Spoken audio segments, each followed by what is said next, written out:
September 11, 1826, Batavia, New York. Businessman William Morgan is abducted from his home by 6 Masons with an arrest warrant. Oh, They claim he stole a shirt and tie from the owner of the town's tavern, who had lent it to him.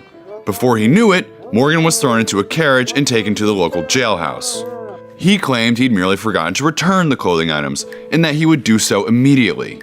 The charges were dropped, but this group of Masons wasn't willing to give up yet. They published advertisements denouncing Morgan and convinced a local sheriff to arrest him because he owed a debt of $2.65.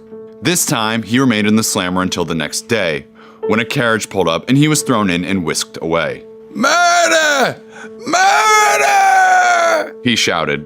And even though it sounds overly melodramatic, he was never seen again. So what the hell happened? Well, 1 month before, Morgan had teamed up with local newspaper editor David C. Miller to release a story detailing the, quote, strongest evidence of rottenness related to the Masons. Morgan was also going to release a book on the subject and hoped the article would help stir up press for it. To this day, it's not certain whether Morgan had been a Mason himself, or if he just convinced other Masons that he was one, and thus got them to divulge secrets. But apparently he had some juicy details, and he was gonna talk about them. Whatever he knew, and however he knew it, the threat apparently concerned Masons across the state of New York. They began harassing both Morgan and Miller, hoping they'd back down, but neither would.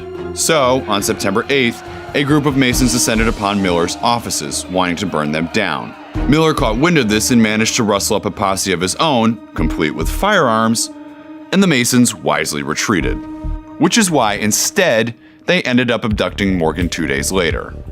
It's not certain whether Morgan was actually murdered, or if it was some kind of 19th century publicity ploy to help sell books, but the charade helped inflame anti-Masonry sentiments that had quietly been building in the 1820s. Public hysteria, which helped close hundreds of Masonic lodges across the country, turned into political hysteria in 1827, and the first real third-party movement began with the appropriately titled Anti-Mason Party.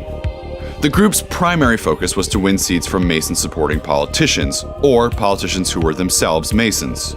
And they did so rather successfully in 1828, getting 15 anti-Mason candidates elected to the New York legislature. This is made more impressive when you consider that the party of the current US president, John Quincy Adams, got only 12 elected. From there, they continued to pick up steam, with legislative victories in Vermont, Massachusetts, Ohio, and Maryland. They were even successful in getting 6 candidates elected to the US House of Representatives. All seemed to be a go for the 1832 presidential election versus Andrew Jackson, himself a Mason, except for that old political dog, party divisiveness.